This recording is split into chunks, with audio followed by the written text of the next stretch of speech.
So this final panel, Forecasting the Future, is going to be moderated by Ralph Child of the Mintz-Levin Law Firm. Ralph. Thank you. Thank you, Mike. This is kind of the end of the day catch-all forum that's really intended to be more of a dialogue and quite open as opposed to having formal presentations. So we did not ask this group of panelists up front to prepare any slides. As you've observed, if you've been here all day, two of the three panelists actually already have presented slides, and one has not. So I'm Ralph Child from Mintz-Levin. I'm here as a member of the American College of Environmental Lawyers, and I come to this particular program because in Boston I've been involved in convening similar sorts of discussions about climate adaptation in particular amongst professionals like this. And so I was not going to let this program happen without helping to design it, which was fun. So, a couple of words from me on the way I see this as a lawyer, which is it is not a question of whether or not we're going to adapt to climate change. We are going to adapt to climate change. We have no choice. As much CO2 mitigation as we may be able to accomplish, the climate is changing. And it's for the legal and economic and political structure, that's hard because really within a relatively small range, the entire existing physical and social structure has been built around a relatively static sense of the environment and climate. And now we're entering into a period of time where that fundamental kind of building block of the way we operate is no longer so. And the whole legal and social and economic structures are going to adapt to that over various time frames depending on which particular part you're talking about. The legal structure, I think, is lagging the professionals in terms of thinking about this, but they obviously are interplaying. We've heard a lot about that today. One question I have for those of us that are still here on a Friday afternoon, how many people in the room either are lawyers or are law students? Just a show of hands. Okay. And then the others are here as planners or engineers or whatever in general, I assume. So as this panel goes on, really I'm going to ask the speakers here to say a few words, but then it's really, this part is more of meant to be a dialogue. And I invite any of the panelists from that are still here from earlier today to put up your hand and comment on what we're saying, for each of you guys to comment on what each are saying. And we'll see where it goes. So it's partly about, looking at the future. How do we get there from a leadership perspective? Who are we looking at is really driving it? What's really driving it? But that translates into what kind of opportunities are there within the legal field. What should lawyers be doing, or what will they be doing? But also, frankly, business opportunities, not just for lawyers, for everybody. I had an occasion recently to meet a whole group of sort of 30 to 40-year-olds from a big engineering firm, and every single one of them described what they were doing as involving resilience.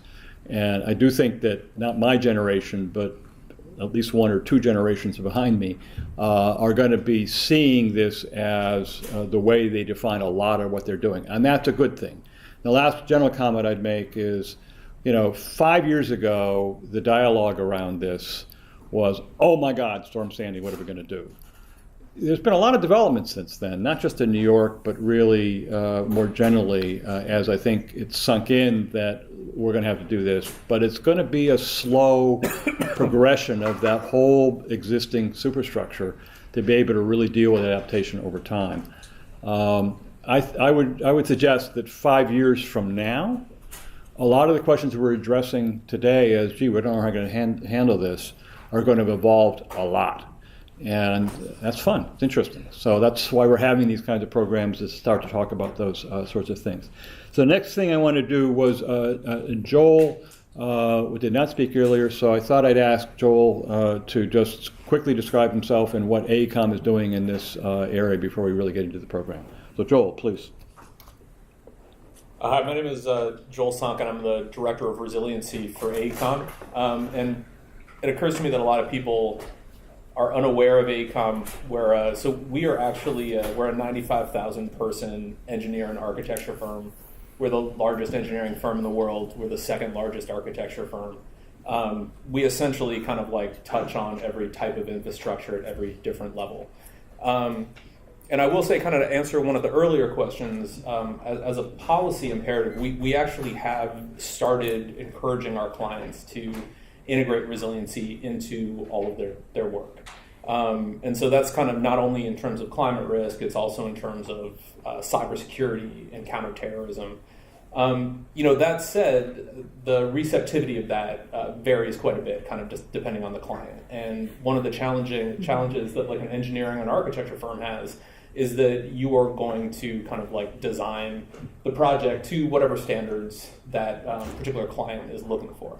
And so I think in terms of this question of professional responsibility, a lot of it I think is probably going to end up really turning on there being some set and established standards. In terms of what we've been working on in the area, one of the outcomes of Superstorm Sandy has obviously been, quite a bit of resiliency work, both kind of standalone, critical asset protection, of which we've done a lot, but also, and more critical for this question, I think, this urban, district-wide coastal protection projects that have come out of the resiliency, the rebuild by design process. And so I don't know how many people are familiar with it, but essentially the outcome of Superstorm Sandy, HUD dedicated almost $1 billion towards resiliency projects, district-wide resiliency projects in the New York metro area that would look at such things as kind of like a broad realm of resiliency. So not just kind of coastal protection, but integrating, social resiliency, urban heat island impacts, that sort of thing. And we are currently working locally on 3 of those projects. And I should say that in terms of this future of resiliency, our sense is that this type of project is going to be the form that kind of resilient infrastructure really takes, because in terms of densely populated areas, individual asset protection from a cost-benefit scenario just really doesn't make sense from an economic standpoint. We actually, on behalf of the city of New York, we studied a couple of different protection solutions for Lower Manhattan. One was looking at allowing all the water in and basically managing the risk individually. One was building to account for sea level rise, and one was to protect from both sea level rise and storm surge. And we basically found that protecting to the highest level had the greatest cost benefit. The challenge is establishing who pays for it. And I know this is kind of like a continual challenge, is that, if you're doing individual asset by asset protection, it's very clear who's responsible for those. But in terms of doing it on a district-wide level, it becomes much more muddy. And so I can give us an example. Con Ed, coming out of Superstorm Sandy, spent roughly $2 billion on doing infrastructure hardening within Lower Manhattan. Now, you could have protected the entire coastal edge for about $3 billion. So from a cost-benefit standard, it's kind of crazy that they spent that kind of money, but yet there was a very clear nexus. And so I think, on some level, one of the real challenges is that we need collectively to kind of embrace the complexity that's inherent in doing these district-wide things, of the number of stakeholders kind of rapidly expands. You're dealing with multiple levels of government. You're dealing with multiple, property owners. And frankly, I'm not sure if our system is currently set up to be able to address those complexities. Anybody want to comment on that? Beth, I see you. Yeah, well, I think, say something? Yeah. Yes, okay. I think you see in New York City and certainly in Washington, D.C., the notion of a business improvement district, right? A bid. And how property owners or business owners, essentially shopkeepers at Times Square, just down the road here, pooled their resources so that they could improve the sense of security, make sure that it was cleaner. And what happened was that the revenues that they were able to generate greatly offset any investment that they made. So it may be something that isn't directly transferable, but certainly there have been examples in the past of, in parties that are sort of impacted within a region coming together and finding new relationships in order to create the circumstance for better, better business. So I've got to believe that if we tax ourselves to do certain things that we can't figure out, yeah, you're laughing now, Kevin, that we can't, well, okay, we won't go there. Okay, I'll stop there. I think that's an invitation for Kevin to comment. Here, do you want to do this one? There you go. There we go. No, I was merely laughing because in the city I live in Washington, D.C., when you mention the word tax, even in a non-legalistic way, it doesn't go over real well. That's all. But I was actually struck because, I mean, if you think, we talked a lot about the insurance industry today. If you think about it, the insurance industry is a mechanism for pooling resources against risk that can't be borne on an individual basis, and it is one of the reasons that we look at what the insurance industry is doing, especially the reinsurance industry in this particular case, for dealing with assessing risk on the larger scale, and that's really all I wanted to add to that. I think there are models, as Beth says, that can be used if we're willing to do so. And even in your example, you have a model that Con Edison was able to spend and offset $2 billion. How difficult would that have been to say make it $3 billion and do the whole ball of wax? Because we've got a mechanism for doing it, and we have that. A little bit of innovation there, and you solve these problems. The trouble is that kind of innovation happens slowly in a regulatory environment, but it becomes staring you at the face, and we'll have another opportunity. Yeah, I mean, the sense that I got, looking mostly at kind of Lower Manhattan as an example, just because that's where I've spent most of the time working, is that one of the challenges is that I think that a lot of folks are essentially playing this game of poker where they know at some point that somebody is going to pay for it. And, so for the business community, they don't want to even consider like a special taxation district or engaging in insurance rates because they feel like at some point the federal government is going to come in and save them, or the city government is going to come in and save them. And the city government's waiting for the feds. And Con Ed wants to retain a certain amount of control over their own project and don't want to, interact with any of the other, regulated utilities. We've even found that within, say, the city of New York, that when you're asking, DOT to work with parks, to work with the housing authority, that none of them want to really have to partner with any of the others. They want to kind of have complete control over their own destiny, and that's really difficult when you're talking about something that requires a district-wide solution. Well, I think that's the heart of one of the big challenges that we face. So we're talking about this in terms of putting in infrastructure to prevent bad things from happening. But if you flip that upside down, we also have to think about how we interact with one another and business models that allow us to do more good. So we know, and ARUP and AECOM have done a lot of good work in this area, that different systems optimize at different scales. Not a lot of systems optimize at the building scale, but that's what we're more used to designing around and contracting around. If you have an office building next to a residential building, the demand from a energy and water standpoint are very complementary. So as soon as you have the opportunity to look at a precinct or a campus, you can begin to optimize your electric, your water, even waste conversion to energy in different ways.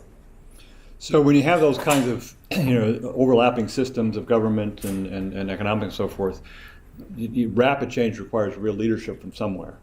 And so I'm going to ask the leadership question. I mean, as you have been going about what you've been doing, all of you are leaders already. To some extent, there are a lot of other leaders in the room. But who do you look at as the people that you really look at and say, gee, they're the ones that are going to be the leaders or are the leaders or whatever. Kevin Campshire. I mean, Expand on it. and Kevin knows that I'm one of his biggest fans. But if you look at what has happened with green building over the arc of the last 20 years now, if GSA and to some extent the Department of Energy hadn't stepped up to the plate, I don't know that the rest of, we mere mortals in business would have embraced it. They proved that there was a business case for it, and they sort of took the knocks early on to really figure out how this worked. Kevin. Thank you, Beth. Do you want to add another candidate other than Beth? Well, she's on my list here. I have a long list, but some of it's conceptual. We look for the people who innovate, and you can find that. I learned innovations here at the conference today. And they're jotted down so I can remember to follow up that. We look at people who measure. We want to deal with companies that have sustainability plans that measure and publish greenhouse gas emissions from their companies' operations. We have a contract with the what used to be known as the Carbon Disclosure Project, but is now known as CDP. And we're encouraging the people in our supply chain to share with us their big buyers' greenhouse gas emissions. And we do that because we know there is a business case to be made for companies who are doing that, are actually finding efficiencies in their operations. I mean, one of the interesting things about greenhouse gas emissions is that it's a very integrative measure. And it's an integrative measure where it's tough to hide.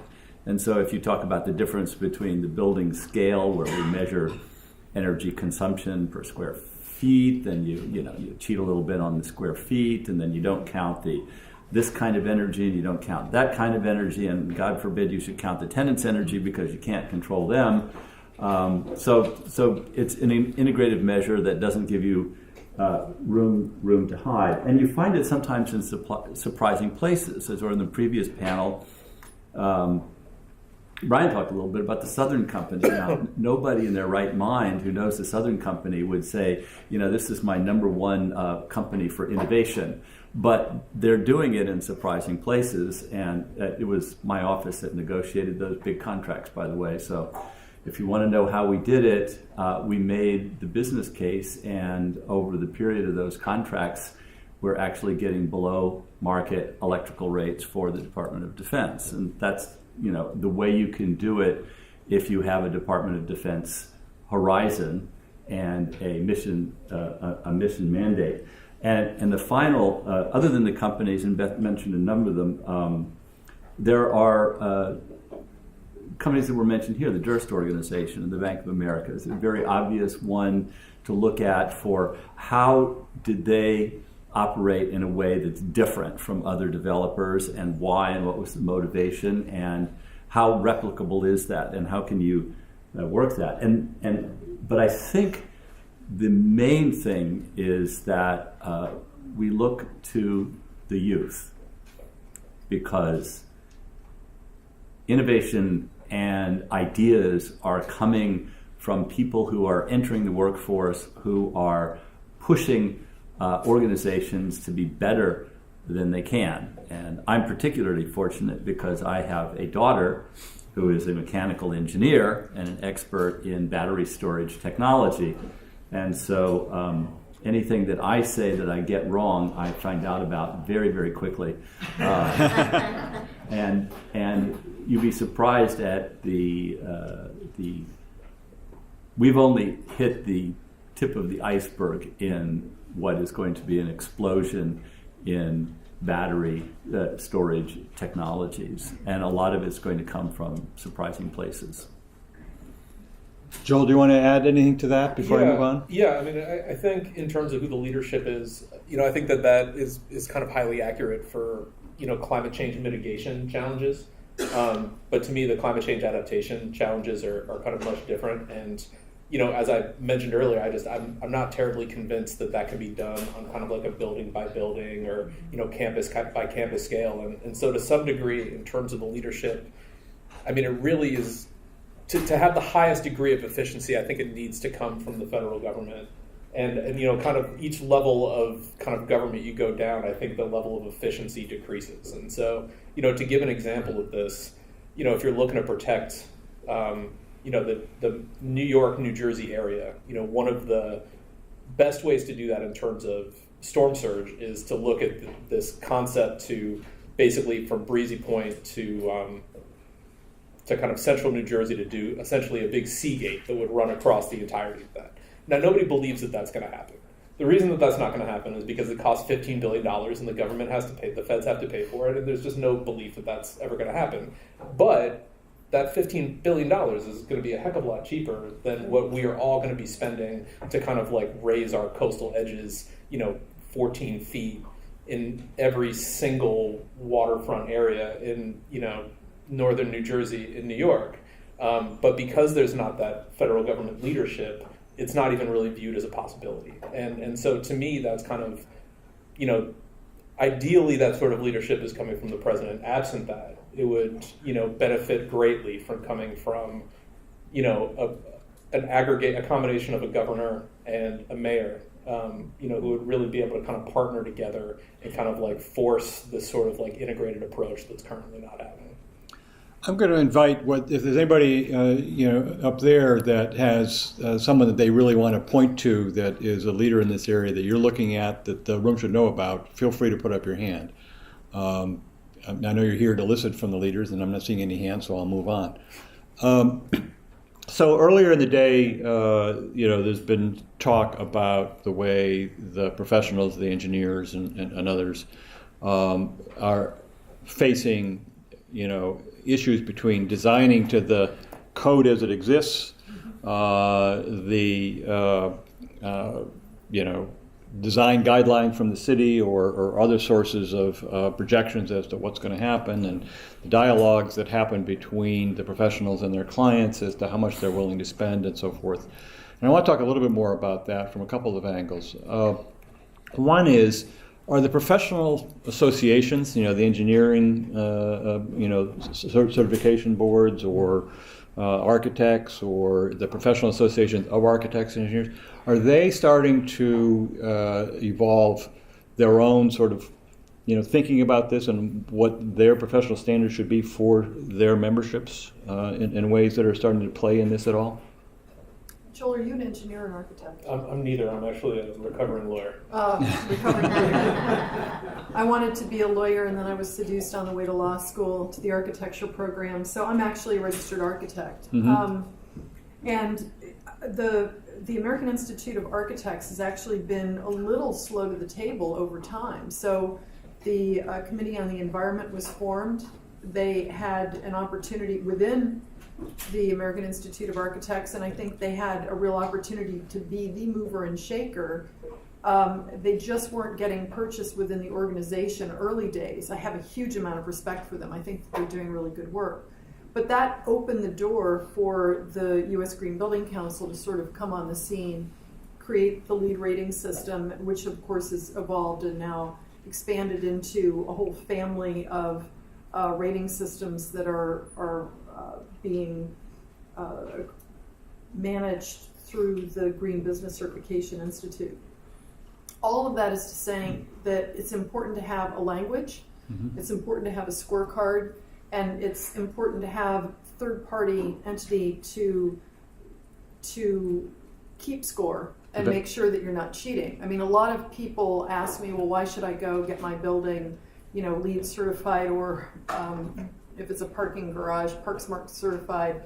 And my response, since we're sitting in the Columbia Law School, is that when I went to architecture school, I didn't audit all of my classes and then expect to get a degree, right? So the third-party verification, I think, is actually really important. And I think that has really helped move us forward. LEED and a whole variety of certifications within that sort of ecosystem, I think, are moving us forward incrementally. But sort of back to your earlier question about leadership, the Cascadia chapter of the U.S. Green Building Council, which is the Pacific Northwest, has now restyled themselves as the International Living Future Institute, and they created this Living Building Challenge, and I spoke a little bit about the Brock Center this morning as being Living Building certified. The interesting thing about the Living Building Challenge is that it's an absolutely aspirational challenge. In fact, early days, before they decided to break it down a little bit so you could have what they call individual petal certification, and their sort of lexicon is of the flower, where the building should be as sort of self-reliant as a flower, that it uses only the nourishment that comes from its site and uses the sun that falls on its petals, and then that sort of thing. But early days, it was really aspirational. So it was net zero energy, net zero water, net zero wastewater, no nasty materials, but and beauty and inspiration too, which is great as an architect. The buildings are supposed to be beautiful so that they will last and people will care about them. That system also has an advocacy side to it.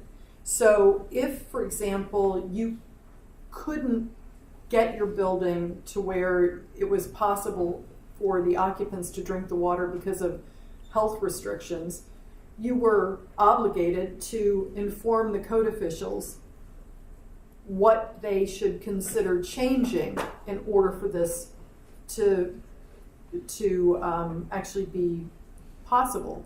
And from the supply chain standpoint, if, for example, here in the U.S. it's difficult to get electrical wiring that isn't jacketed with vinyl, which is a no-no from a materials red list perspective, you are obligated to write to the vinyl jacketed wiring supplier that as soon as a non-nasty material becomes available, you're not going to buy that thing. So they need to start thinking about how they're shifting their supply chain to provide better solutions. So I think having systems that provide a language, provide incremental improvement, and also provide aspiration with advocacy, that collectively is moving the market forward.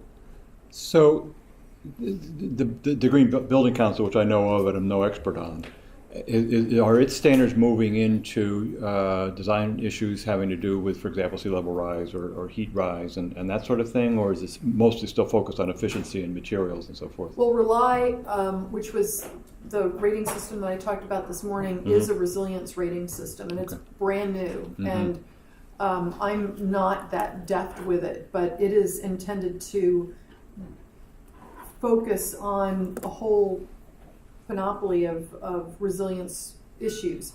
But many of the systems, including the Living Building Challenge and LEED, have resilience points that are incorporated in them. Right. And it's just part of the system.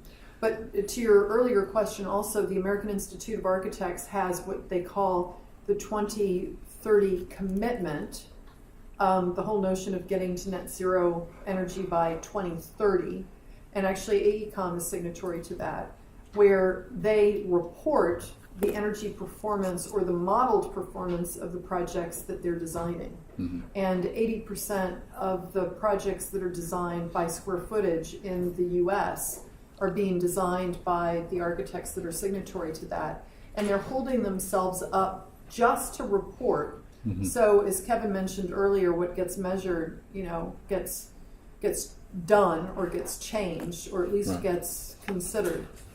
And right now, those kinds of standards are not legally compulsory either on the architects or the building owner, unless they get embodied into contracts between the architect and an owner or whatever. We haven't mentioned ASHRAE in this, but we need to. Another entity that's changed its meaningful acronym to a meaningless acronym, because it's now just ASHRAE stands for ASHRAE. But the ASHRAE Standard 189 is now being merged with the International Code Council's Green Building Code, and the IGCC becomes the repository of all of the technical development that's being done by ASHRAE. And this is the opportunity for local code officials to start giving an alternative performance plan to paths for people to meet the local permitting requirements and local code requirements, because it's all in code language and can be adopted and referenced. So it's an opportunity there that is leadership that is moving at regulatory code change speed. Well, but that's a good example of how where we were 5 years ago and where we are today and where we're going to be be in 5 years from now is night and day. Yes. And that's where that's the future.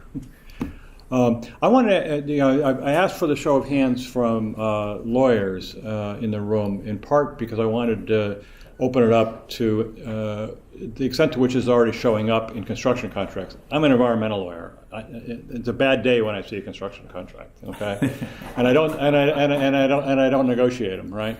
But there are people in this room that do that for a living, I think. And does anybody want to volunteer whether they're starting to see these things in their construction contracts and how? Well, they're in ours. And so when you say they're in yours, what are you saying? You're requiring lead compliance sign? We actually set very specific goals for that. We reference parts of the code, and we instruct every single team that is selected on what our estimate of the climate change in that particular site is and what they need to take into consideration in the course of the design. So they have active knowledge, so they can't get around one of the little excuses that was pointed out here before. Mm-hmm. You know, they have constructive knowledge of what we think is the best science, and that's all in the contract. The flip side of that is we don't litigate our contracts very often. Mm-hmm. We are frequently litigated against. That's a different story. But they're there. Please, go ahead.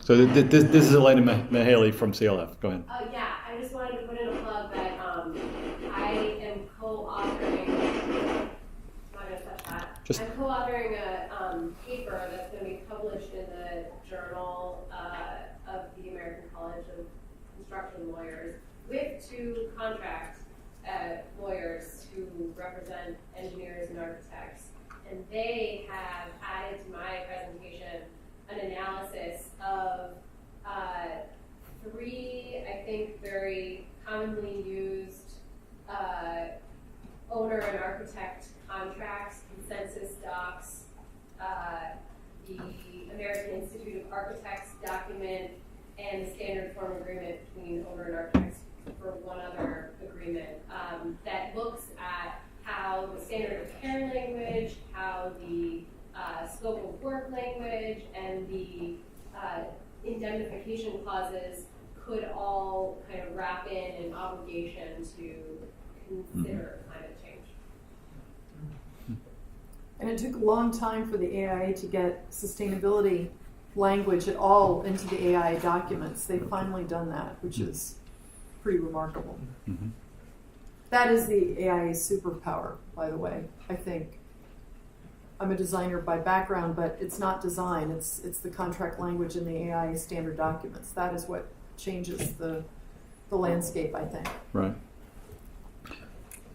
I mean, I would think that one of the big challenges in terms of standardizing for kind of climate change adaptation is to reach some sort of agreement on kind of like what the agreed upon probability is of a particular sea level rise and kind of like anticipated storm surge vulnerability looking forward. I know that when we have been kind of designing coastal protection systems, there's been a lot of disagreement as to what's the right standard to protect to. Do you protect to, a 2050 100-year storm? Do you protect to a 2100, 500-year storm?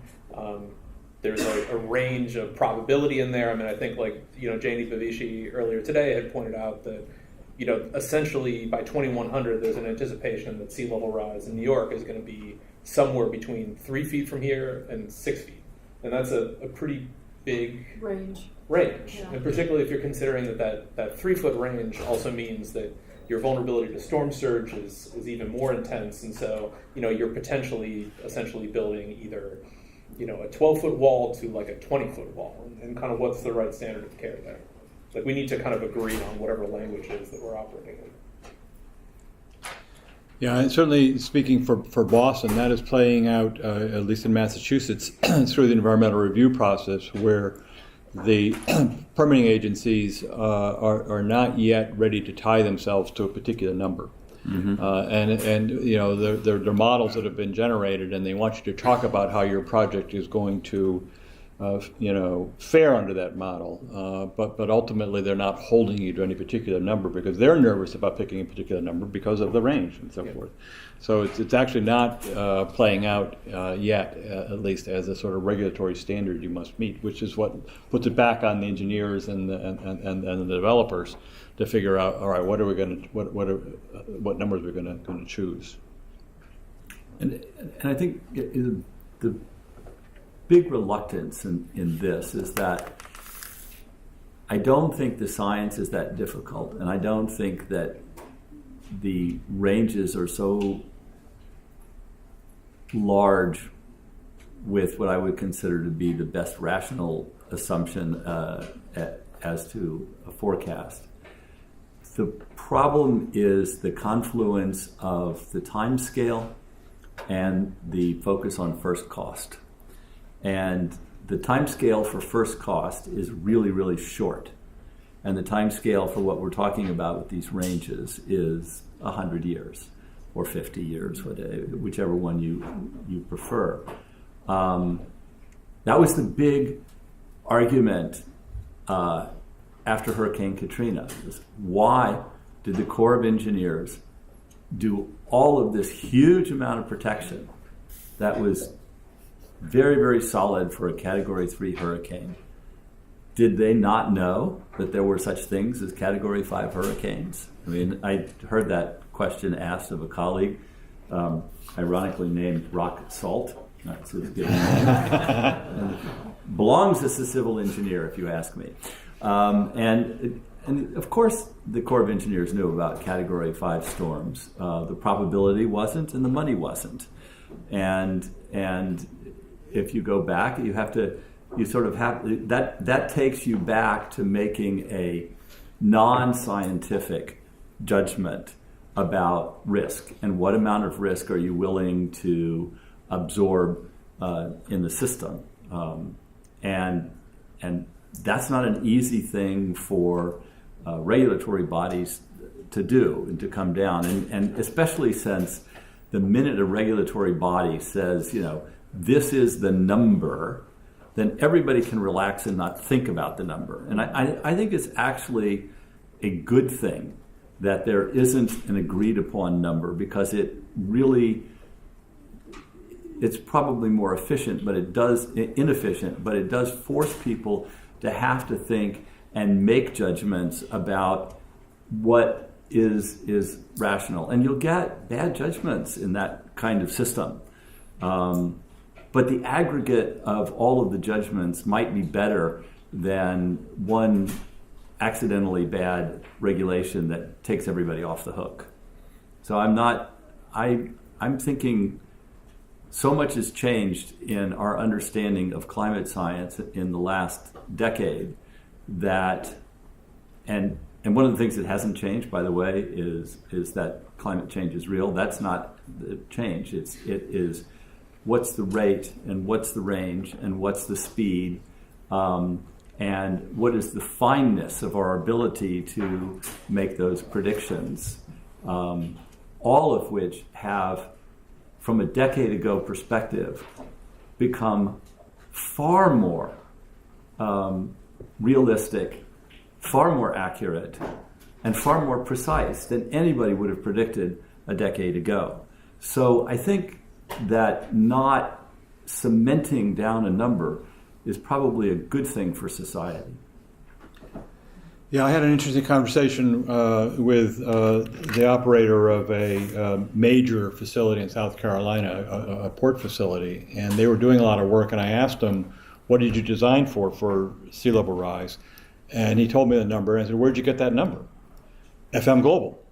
And for those of you that don't know, FM Global is a reinsurer, really, but they probably have some of the most sophisticated modeling, and they will do modeling of your facility using the really sophisticated information. But even at that, it was a number that was based on assumptions. But that number will evolve over time as projects come along. And I totally agree with you. Having at one point in my life been someone who was issuing regulations, the big fear was you were locking in something that then would be hard to change again, and so you wanted to build in some flexibility. I'm sorry, we had a question or a comment up here? Please. Just a question that you really, this has been a great day to learn a lot, but we're kind of preaching to the converted here. People who are in this room believe in science, believe in the possibility of government to do something positive. I think that's probably true for most here.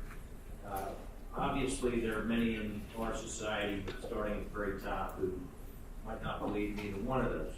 So my question is, what would be the simplest way, maybe perhaps standing on one foot when you're giving the answer, to give a response to people who are attacking the very fundamentals, climate change, the amount, and which just kind of helps move the conversation along. I'm thinking that perhaps Miami and other places that are becoming more underwater are canaries in the mine that can serve as good examples. What other kind of good examples are there? How do you respond to these? Because we're not. If all we had was political issues among the people in this room, chances are we'd be able to make some of the complex decisions that we need to and have a longer time horizon and listen to the insurers and that kind of thing. But that's not reality right now. So do you have any thoughts on a more fundamental basis? Do you want to take that? Well, I'll start. I mean, I think that one of the things that I certainly do in my work is try and stay away from dog whistle language. People are concerned about making sure that their kids can breathe clean air. And if you talk about buildings that use less energy and draw the connection to that, or talk about building buildings that are better for people's health so that they can be more productive, which has a bottom line impact, and focus on the more visceral outcomes that people care about, as opposed to talking about things that are more theoretical or externalized from, I'll say, the common man or the common woman, that you get more purchase. I guess for me, a lot of it has to do with listening very carefully to what the comments are. I don't have to convince anybody that climate change is caused by human endeavor. If I can convince them that severe weather events are increasing and they have seen it, and we need to plan for severe weather events in a way that we didn't before. I don't have to convince people that sustainability is a moral good, which I personally believe. If I can show them the 200 buildings that we studied in our inventory, 100 which are sustainably operated and 100 of which aren't, and they're matched building sets, and the sustainable buildings cost less to operate, have higher tenant satisfaction, have lower turnover rates, use less energy, and have a greater market value. So on 5 separate scales, sustainable buildings are better than their competitors, all run by the same organization and with the same kind of tenants. So a lot of it is not trying to convince somebody who doubts climate change that climate change is real, but figuring out what is it that they know, that they observe, that they do believe is real, and then building off of that. And for some people, it's money. A lot of people, it's money. And so I spent a lot of time thinking about how you quantify this. For other people, for organizations, it could well be, as Beth was alluding to, the ability to have healthy employees in the building. Most employers understand that if they have a building full of sick people, they're not going to get the same amount of productivity as a building full of healthy people. Most employers don't know that building managers turn off the air conditioning systems in buildings at 4 o'clock in the afternoon, and then the management of the company has a lot of meetings starting at 6 o'clock. Carbon dioxide rises and cognitive function decreases, and so you end up with a whole lot of really lousy decisions made at the end of the day, and they wonder why the next morning things didn't work out quite so well. And learning things like that helps. And a lot of this is sort of really tacking into what people intuitively know. People intuitively know that meetings that happen late in the day when there's no air in the room, people get irritable and they argue and they're not happy and they don't make good decisions and decisions get delayed, and you just start relaying that. And you can tell wonderful stories like the one about that first came to my attention. That was a story in Israel about decision making by the parole board. And it turned out that the degree to which the parole board had just eaten had a astounding correlation to whether a prisoner was allowed parole. So all you really needed to do was get parole was make sure you were first on after lunch or first on after breakfast. And if you were at the end of the day, never. Not one person at the end of the day ever got parole. And it was an astounding set of statistics. But the point about that is it tells a story that's outside of the reference area but can be used back into what you're trying to talk about. So a lot of this really is, figuring out what's that connection and not, insisting that and making sure that you're not trying to win the argument. I'm sorry that was a very long answer to the question. But it was a very good story. Yeah, go ahead. So in the carbon monoxide red zone now, so just Right. No, it's not 4 o'clock yet. all right, yellow, orange.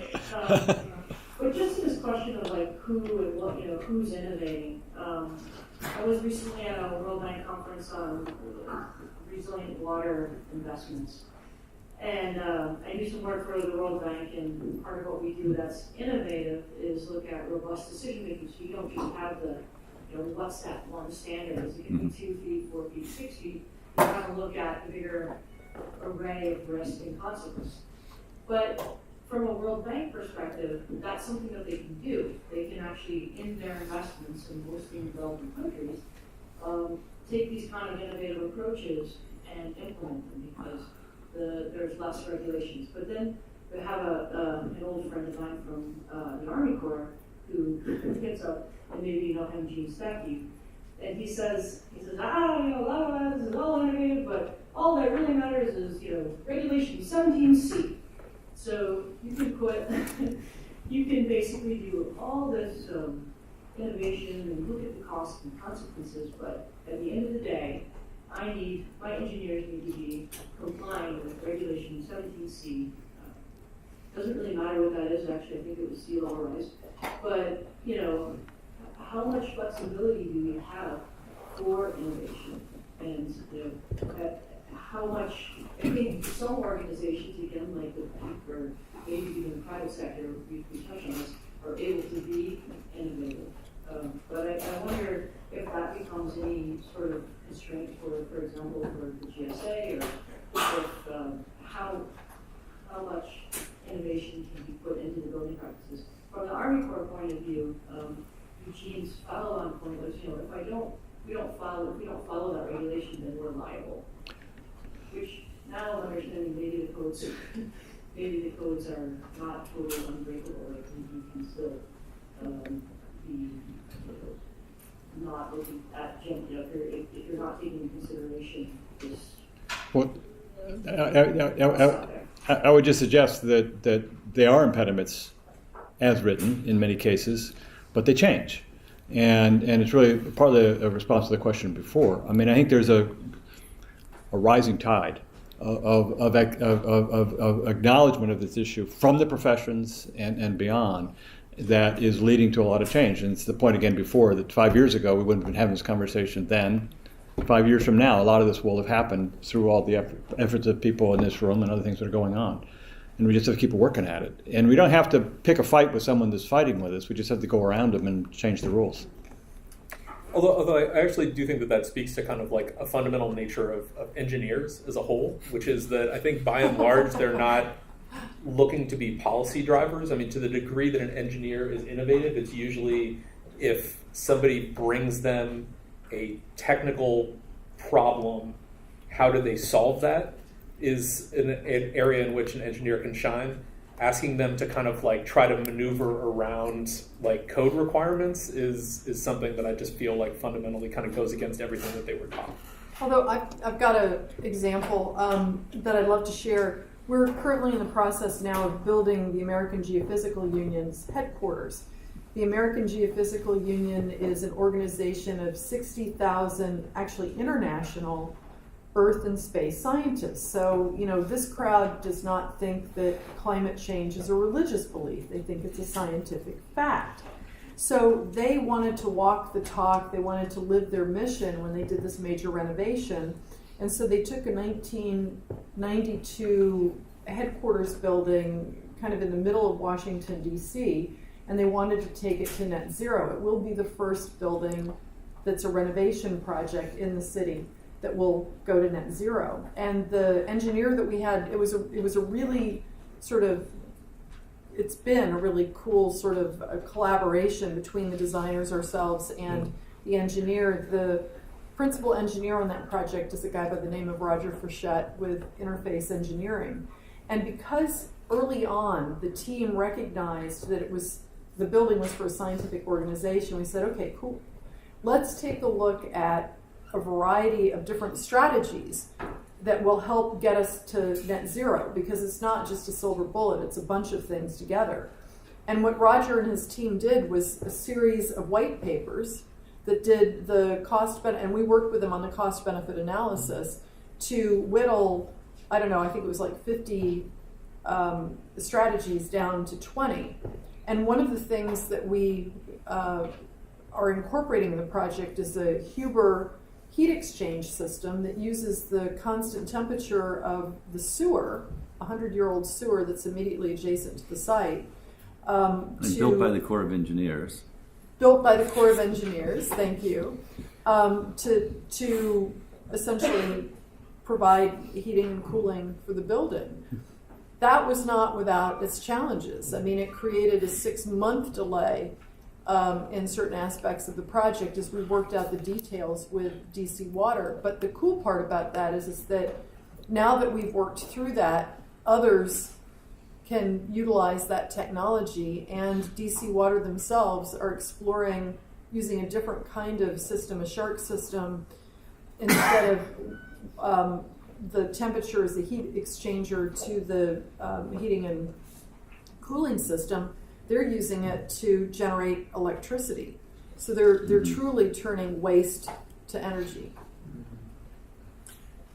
So I think also, to your point, I think that the codes themselves, as we move more towards performance contracting as a concept rather than a prescription contracting, that the codes have the opportunity to allow that as well. So Regulation 17C might, in the near future, be Regulation 17C Subpart A and Subpart B, one of which is the old Regulation 17C for the lazy people who want to continue to use it, and Subpart B might be a performance path for achieving the goals of that don't have the same prescriptive limitation that you're talking about that is in fact an impediment today. So, Kevin, GSA, and as you've been describing, and I've oftentimes thought that one of the leaders actually is the Department of Defense, because the Department of Defense is an owner for the long term, and they've identified years ago climate change as strategic risk to their facilities and have been spending billions of dollars on hardening from a climate perspective a lot of their facilities. So over a series of administrations, GSA and the Department of Defense and other parts of the federal government have actually been behaving as if climate change is real, and whether or not it's human caused or not. And administrations come and administrations go. I know you've been with GSA for a long time. We had a conversation about, you were talking about how one adjusts to different administrations. I thought would be interesting to share. Well, just to put this in perspective, I'm going to have to use your microphone Please because I do. can't get either one to turn on. Please do. To put this in perspective, I started working for the federal government when the president was named Nixon, which I see about half the people in the room don't know who that is. And there are, it's a trajectory that is pretty interesting, and so I talked a lot about, in my sort of discursive answer to the question, what's the difference among administrations, and what is the tempering factor of sort of a large organization. And as many constitutional scholars will tell you, which I'm not one, the Constitution is designed to make the federal government inefficient, to temper the speed at which change gets made, to dampen the radical swings of policy.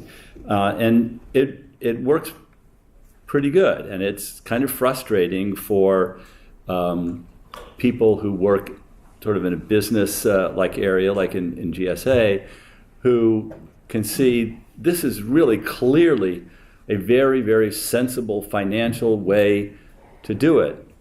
And why hasn't it gotten done? And there's a lot of other policy things. And once you begin to realize that in the federal government, you really have to convince a huge body of stakeholders of major policy change. And this one that you're talking about is something that really did come out of a 5-year-long assessment by the military of the risks in the world. And very few people, in fact, no people, are better able to judge the risks of warfare in the world than the U.S. military. Whatever criticism you may have of the things that they didn't quite get right, they do it better than anybody. And that's why the climate risk stays there. My favorite quote on that it was from the chairman of the Joint Chiefs of Staff under George W. Bush during the first Bush administration, who said the astounding statistic in a very, very public arena: 60 cents of every dollar that you pay for the Department of Defense is used to protect the oil trade. Now that's a powerful statement. That's how we're spending our money. But that's also how we're, in the military, are looking at what is going on in the world. So does that mean that we should do something different with oil independence and oil policy? It would certainly argue that, but that's not the role of the military. And what you have seen as a result of that is there is a whole lot of difference in the change. And after, from Nixon to Carter to Reagan, every single president, and in fact it went back to Truman, said, we have to become more independent of our dependence on oil. And at the end of every single administration, we were more dependent, except we're not anymore. We're actually have reversed that trend. it took 45, 50 years for that trend to reverse. And it was in part by some of the things that we're talking about here in the room, the use of accidents like the shale and the natural gas and the changes in prices in natural gas, the understanding of new technologies, and all of a sudden there's this huge business driver that has created a freedom from the dependence on oil that we didn't have 5 years ago now. So the dampening effect of all of this is that once you get this huge thing called the federal government going in a direction, it takes a bit to move it backwards. And that's actually a good and hopeful thing. And for people like me who really want to move very quickly in a certain direction, it's a very frustrating thing. But I think for society as a whole, it's probably a pretty good thing. Do you see the federal government as a whole moving in the right direction on adjusting climate change? Yes, as a whole, sure, I do. And we've talked about a lot of that because, that you look at the military. Brian talked about, he didn't mention the numbers, but the Southern Company built 3 30-megawatt solar arrays on 3 forts in Georgia, just in one state. It actually, those arrays produce 1/3 of the electricity used by the U.S. military, all branches, in the entire state of Georgia. 1/3. That's an astounding statistic. All of the arrays are owned by the Southern Company. They are on federal land, and we have the ability to the extent we need to for national security, to island those there. In the Food and Drug Administration, which GSA operates, we got into a huge argument with our local operator.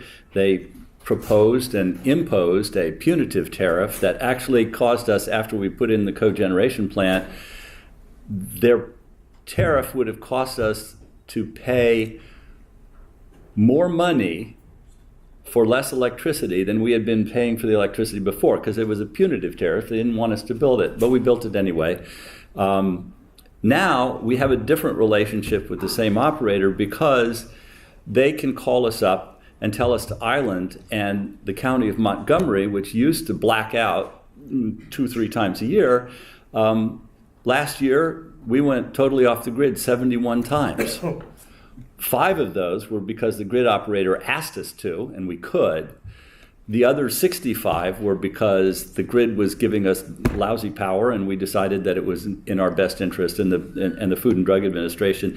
And by the way, you do not want those experiments to get messed up, which is why, it's your health after all. So yes, I do. I'm still very hopeful.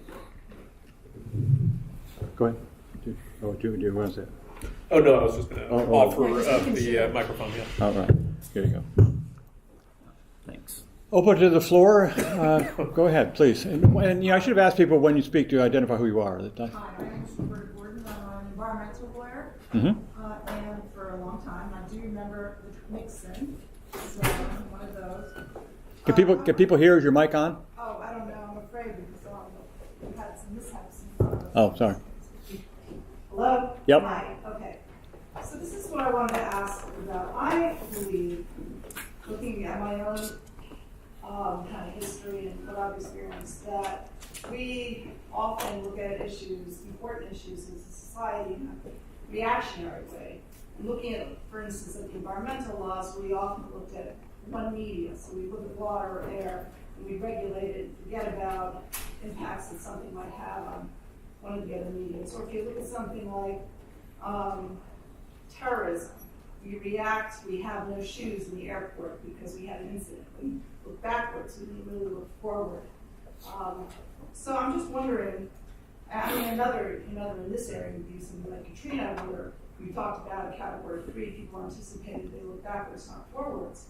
And I'm just wondering whether you think, I'm going to address this to the whole panel, is the issue of resiliency is the issue of climate and sustainability. Is that different, and are we looking at it in a forward kind of way so that we anticipate what the issues are? Because when I look at what a leader is, when I look at this particular panel, who are the leaders, I think of people who look to the future. So I'm just wondering if we are looking at these issues in a different way than we have in the past, which hasn't really worked so well. But I would suggest that this is all about looking at the future, the modeling of sea level rise, et cetera, et cetera. The harder question to me is how far into the future should we be looking when there's so much uncertainty, and when you're building things today, what should be your standard? To me, that's the hardest. It's not a question of whether you look in the future. It's how you deal with the uncertainty of the future. And I don't really just mean by regulatory way. And I know, of course, the federal government is a very large institution, and they do move slowly, and maybe as a result they're more reactionary. But it could be leaders, in the sense of moving forward, like you mentioned in the architecture world, having inspirational architecture. It could be groups of people who are forward-looking. To me, that is kind of the way to look at it. To be really a leader would be to look at things differently than we've done in the past. I mean, I guess from my perspective, I would see both kind of sustainability and resiliency, if done properly, as being, looking holistically at things that tended to be kind of stovepiped. And I can certainly say that in terms of how we've approached, resiliency projects, one of the real challenges that we found kind of internally and also working with clients has been that traditionally when you look at infrastructure, that it tends to be kind of a single purpose infrastructure. Mm-hmm. So you design a seawall to be a seawall, you design a park to be a park.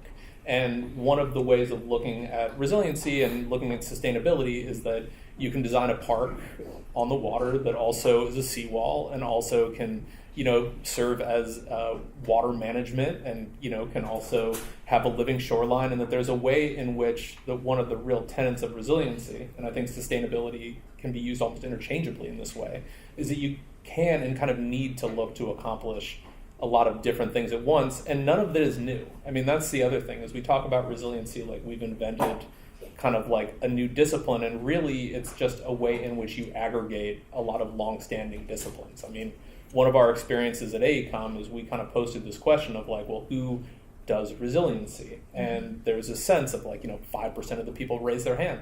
And then we explained what it was, and like 90% of the people raised their hand. It's been like, oh, well, I've been designing this particular thing forever. And it's just a question of, having not thought to bring it all together. And I don't want to debate with the panel, but to me, that's looking at what things have happened and maybe saying, okay, there are different ways we can look at this, but are those designs looking at what the future will hold? And I think that's the difference, is yes, we can look at different parameters, but are we looking, when we do these designs, when we think about regulation, when we think about architecture or the other professions, are we thinking future? I think it's both and.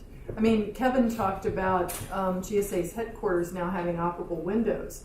That's looking backwards, which is inspiring the future as well. So I think that when it comes to things like passive survivability, which we really need to think about when we look at resilience and we look at power outages and that sort of thing, actually some older buildings were designed in a really thoughtful way that we can learn from for the future. Then of course there are all kinds of new technologies that are hitting the market that can be incorporated into buildings, and that kind of innovation can also be the future. And Saul is sitting right behind you. The business model that Retrofit New York is looking at is, I would say, also the future. So putting together old ideas in new ways, or taking technologies that are on the market today and coming up with new business models that really unlocks the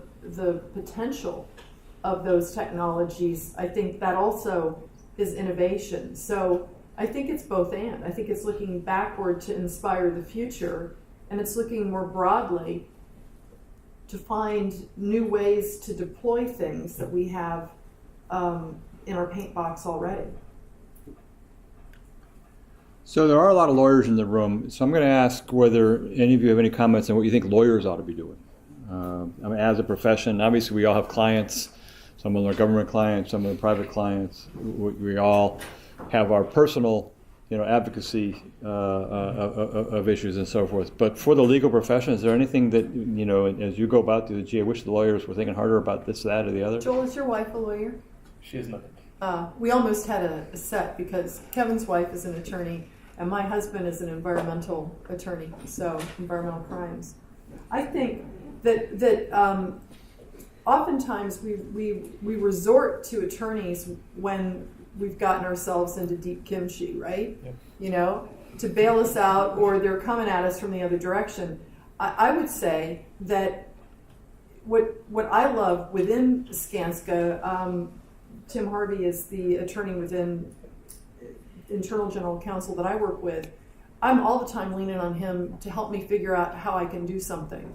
So I think that, my husband Joel, who's also Joel, have this conversation all the time that he's using the power of the law to bust things up. And I'm always looking for the opportunities of the power of the law to bring things together and to build them up. So I think that kind of, that it may be a Pollyanna perspective, but I think that, the force can be used for good too. In terms of coastal resiliency, I think bringing clean water enforcement actions against CSO violations is like a pretty effective way of getting local government to act in a responsible manner that can result in some of these projects. So, You want to jump on? So I would say that a different perspective. I think that as a profession, both we in the government, we in the design world, and the legal profession are very, very excited about making things different. And sometimes having things the same is a good idea. So I think to the extent that as you can get your clients, your legal clients, not to try and make their contract just a little bit different, but really go towards a more standard, more understandable, more commonly used set. I mean, that's the reason that Beth said that the power of the AIA was in its specs, because it's accepted and people use them, and nobody likes to change them.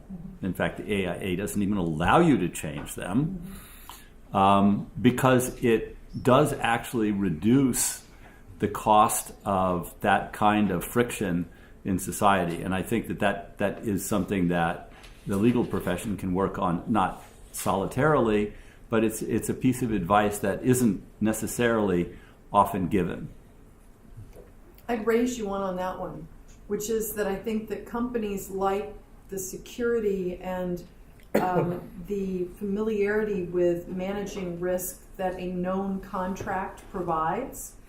But what we've seen in terms of taking a look at different models for essentially ESCO arrangements where you can take advantage of the future savings in energy to pay for energy improvements today, that takes a broader sort of team of individuals. So in the contracting for those services, in the end, what I discovered about Skanska and the colleagues that we were working with, it's taking known contracts, making sure that Joel knows what his role is, and Kevin knows what his role is, and Brian knows what his role is, and using contract language that is familiar, but finding a way to knit those together so that you can come up with something that is more of an end-to-end solution.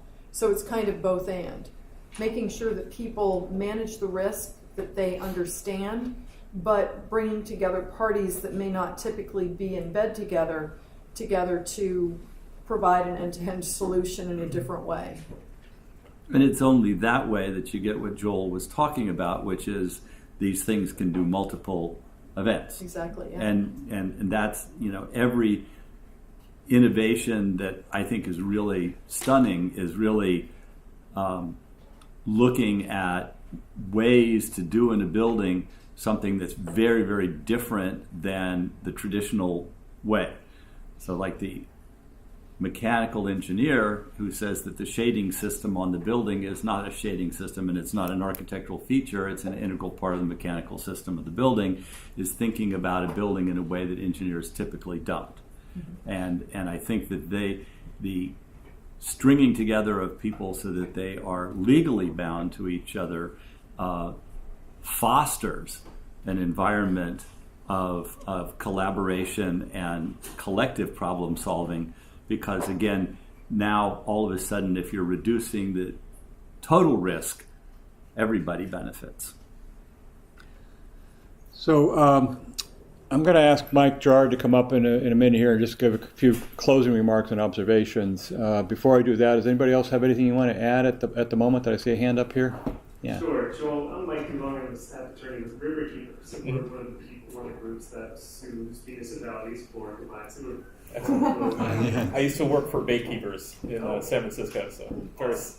Got a lot of good friends there. What types of sustainability and resiliency outcomes would you be looking for from a lawsuit like that? We'd love to bring them in. Better sustainability. Well, so I mean, I think one of the things, part of it is it's a mechanism to kind of force a city to look at its water systems, and you know, one of the real challenges with like coastal urban flood protection is that there's also kind of like an inland stormwater management challenge that comes with that.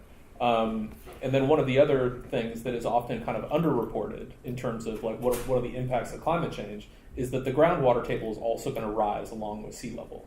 And what that means is the existing stormwater systems are going to function at about half the capacity that they currently do. So if you're already having CSO violations, once sea level rise hits, you're going to get much more kind of significant problems. And so, you know, I think one of the arguments that we've been looking to make is that, you know, allowing for your aging infrastructure to kind of continue to dilapidate without having a strategy in place is kind of problematic on its own. But if it's viewed separate and apart from climate change adaptation, then you're really setting yourself up for some problems. So, I mean, to me, it's a trigger to get, you know, kind of a risk-averse, you know, local government official who kind of doesn't want to address these challenges to have to face them head on. And I guess the case is once you're dealing with your stormwater, you should also deal with your coastal storm surge vulnerability.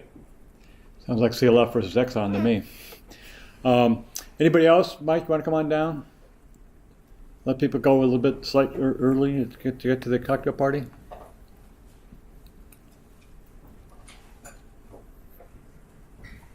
And I'm asking Mike to come up because he is our host here, and he knows more about this than anybody in the room, I think. So.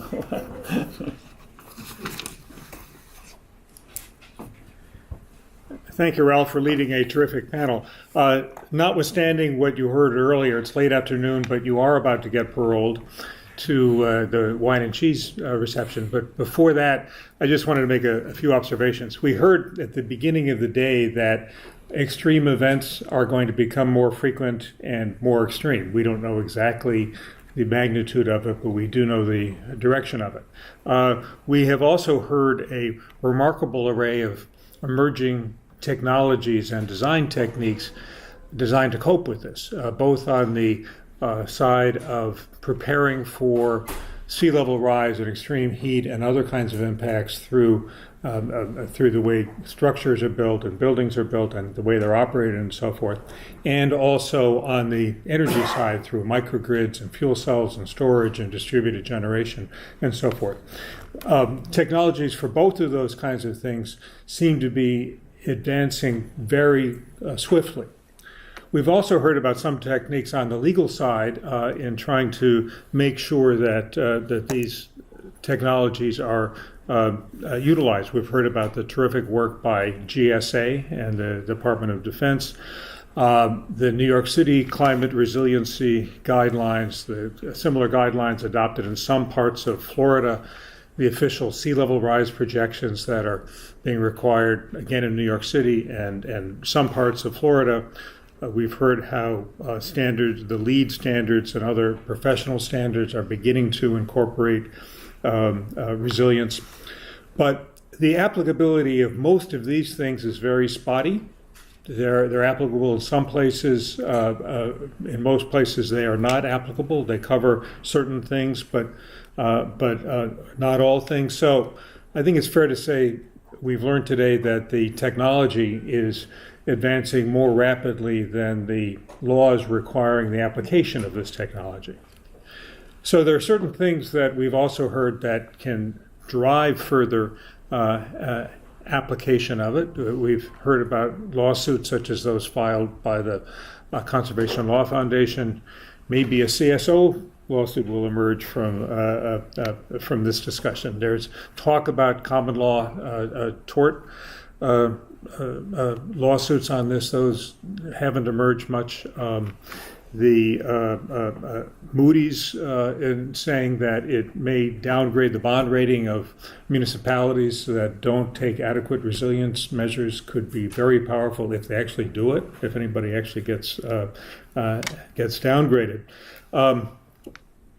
But all in all, much of the driving of the utilization of these technologies, I think, will be driven by environmental laws, and much of the implementation of it will be driven by construction law, as this is written into design contracts and construction contracts and all kinds of other things. So I think it's especially good that we've had this joint program from the American College of Environmental Lawyers and the American College of Construction Lawyers.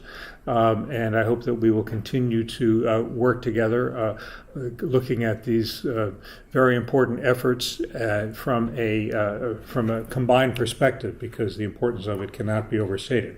Having said that, it is now time to adjourn, and I think it's very appropriate that you can now all have a drink. Thank you all.